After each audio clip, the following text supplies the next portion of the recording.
Chers et frères dans le Christ, paix, joie, grâce, amour à chacun, chacune de vous, au nom de notre Seigneur Jésus-Christ, en ce lundi de la 31e semaine du temps ordinaire.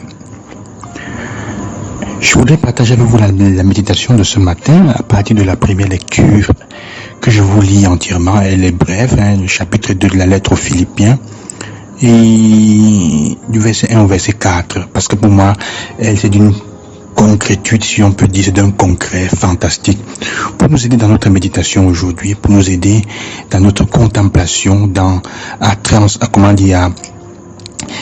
faire entrer dans notre vie quotidienne, à rendre quotidien et concret ce que nous veut la parole de Dieu. Alors Paul dit ceci: frères, entendons aussi les sœurs, évidemment, s'il est vrai que dans le Christ, on se réconforte les uns les autres, si l'on s'encourage avec amour, si l'on est en communion dans l'esprit, si l'on a de la tendresse et de la compassion, alors pour que ma joie soit complète, ayez les mêmes dispositions, le même amour, les mêmes sentiments, recherchez l'unité. Ne soyez jamais intrigants ni vaniteux, mais ayez assez d'humilité pour estimer les autres supérieurs à vous-même. Que chacun de vous ne soit pas préoccupé de ses propres intérêts, pensez aussi à ceux des autres. Voilà la parole de Paul. Elle est brève, mais elle est intense. Dans le Christ, confortez-vous les uns les autres. S'encourager avec amour. Vous êtes en communion dans l'esprit. Avoir de la tendresse et de la compassion pour que la joie soit complète. Ce sont toutes des choses que nous pouvons vivre au quotidien. Chaque jour, nous sommes invités à vivre dans notre quotidienneté. Avoir les mêmes sentiments et rechercher l'unité. Ne soyez pas intrigants ni vaniteux. La vanité. La vanité. Le désir de se pavaner et de se gonfler pour les choses inutiles, qui sont vaines. Mais, il dit une chose intéressante, estimer les autres supérieurs à vous-même. Comment peut-on arriver à cela? Ça ne veut pas dire qu'ils sont le sont, mais estimez les supérieurs à vous-même. C'est l'attitude de l'humilité, de celui qui reste dans la position où il est. Ce n'est pas laisser les autres vous écraser, non. C'est simplement décider d'être au service des autres.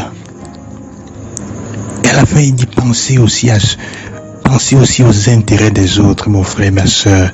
Ah, ça c'est une parole difficile, penser à l'intérêt des autres. Dans quel monde? Dans quelle situation? Même dans les familles désormais, penser à l'intérêt des autres, c'est difficile. C'est difficile et pourtant ce sont des choses concrètes de chaque jour. Ça veut dire que quand tu es là où ce que tu fais, pense à l'intérêt de l'autre. Est-ce que l'autre il gagne quelque chose? À la fin, c'est aussi ton intérêt. Et c'est dans ce contexte que la parole de l'évangile vient être dite par Jésus quand il dit, et quand vous invitez, quand vous pouvez organiser un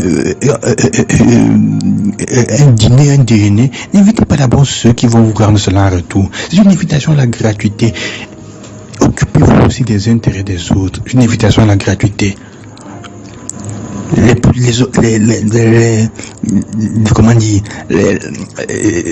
Ceux qui sont, que le vent me dit, qui s'occupent de mes intérêts à moi, Dieu s'occupe de tes intérêts.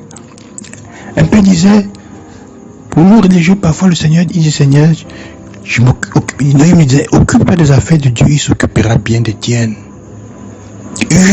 Je peux vous assurer que c'est vrai.